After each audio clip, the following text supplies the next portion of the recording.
Hello, what's up and welcome to this channel. In today's video guys, I'm gonna show you how you fully set up the RPCS3, the PlayStation emulator, from start to finish, from controller setup to compatibility settings, patches, and how to get your game up and running. With anything further to do guys, let's hop to my desktop and let me show you how you get the job done. Shit, see you there. Alright Emu fam, let's get this tutorial started. We get into our browser. From there, I'm gonna leave a link in the description below for this website guys, so you don't have to go try and error, called RPCS3.net. We click on download. From here guys, we're gonna get to this website here, and there are three builds. It's the Windows, Linux, and Mac OS. This tutorial is strictly for Windows, for the people that's gonna get pissed off. Thank you. We click on download for x64, and this video gonna pop up. So choose wherever you want to download the emulator guys. I already did it in downloads, so I'm gonna skip this part. And from here guys, we're gonna need the firmware. We go to quick start guys.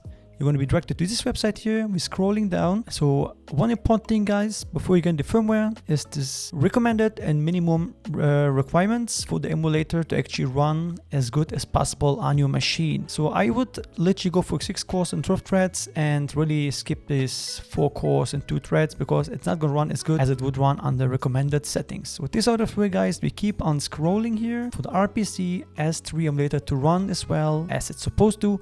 We're going to need Visual C, C++, 2015, 2022 realistic-ball. Click on it and download it. You're going to be good to go. I already did that. And from there, now we're going to get firmware. We click on place into your system software. We're going to be redirected to this website here, PS3 system update. We're scrolling a little bit down and you can see how to update PS3 system. Click on, there's like the update using internet or update using computer. We're going to use it at the computer way, so we click on it, and there it is, download PS3 update. Click on it. In case it doesn't start to download by itself and doesn't show anything, no worries. What you need to do guys is right click on it and copy link address, open a new window, click and paste this in, click enter, and it's actually gonna download. Once again guys, wherever you want to download it, I choose download, and there it is. I'm gonna skip this part as well. With having the emulator and the firmware guys, we're gonna close our web browser and we're gonna make actually a folder. Now you can put it wherever you want to. I'm gonna have it in download just for tutorial sake. Folder, we're going to name it RPCS3 and enter, because every file that we're going to press is going to be inside here. So first we begin with the emulator. Here it is. Right click on it and show more options. I do recommend 7-zip. So we're going for 7-zip here. 7-zip and extract files. We're going to go for downloads, RPCS3. Okay. And now we're going to skip this part. As you might see, it's inside here. From here guys, we're going to go inside here and open RPCS3. It's going to show up like this. If you want to create desktop shortcut, go ahead and create start menu shortcut. You can do this well. Use dark theme, not right now guys, I wouldn't recommend. With this all said guys, show it startup, nope, and I have read everything, yes. From there you go to file, install firmware. We're going to locate it. It's in downloads. Double click on it and it's going to install. It's going to take some time. Successfully installed PS3 firmware and the LL models. Click on don't show again, click OK, and it's going to show like this. I'm going to skip that and see when it's done. With successfully the firmware got installed guys, the next thing we're going to need to do is to set up our controller. Now I'm going to use the Xbox One controller for this tutorial. We're going to pads and you go to keyboard. Because it's Xbox controller guys, we're going for X input. Connect your controller to your PC. And from there guys, as you might see, it's going to switch automatically to X input pad #1. From there guys, it even shows the battery 60%. Save, and we're going to be good, and it actually maps automatically, so we don't need to think about that. The next thing we need to do is actually games. Add games, and wherever you'll have your games, go locate them. So mine are at D drive, ROMs, and here PS3. Select the folder and there are the games showing. Add desktop, it's up to you. I never do that, so I just go for this. Alright guys, as we added the games to the emulator, the next thing we need to do is to go into configuration, GPU, and the only thing we're going to change to upscale the game is to go to resolution scale, disable strict mode. Now you might think you need to change this one here, but no, that's not the case, trust me. So whatever your screen supports, go up for it. Now my screen supports 1440p, so I'm gonna go for 1440p here, and that's pretty much it. If you go above this, I don't think if the game gonna look any better, and even worse, it's gonna actually lag because it's gonna take more power to produce those pixels. Take only the resolution that your screen supports. With this out of way, guys, apply and save. Now, as you might know, the RPCS3, guys, is only at 70% compatibility rate.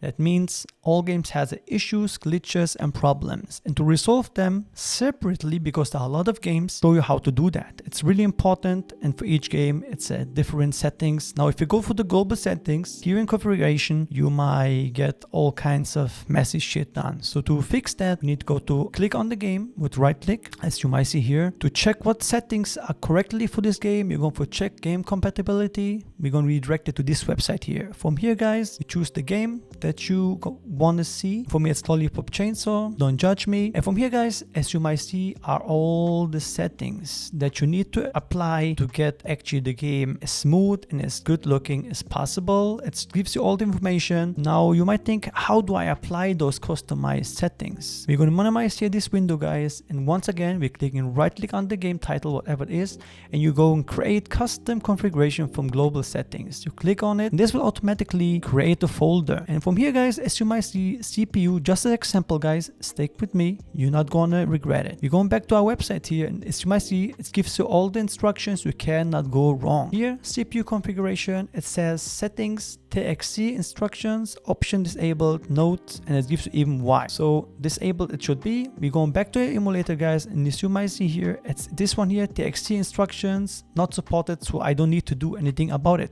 But I think you get the point. So we're gonna apply in close here, because I'm gonna do that in off screen and then show you in the end of the video without the settings, with the settings. One important thing here, guys, now if we go back to the website, there's debug configuration. Now the debug configuration, guys, as you might see here, this tab is hidden by default, and to access this is really easy. Alright, guys, let me show you how you access the debug configuration settings. The first thing we need to do, guys, we need to right click on the game, go into open folder, and we're going to go to open custom config folder. From there, guys, as you might remember, we did a custom configuration settings for each game, right?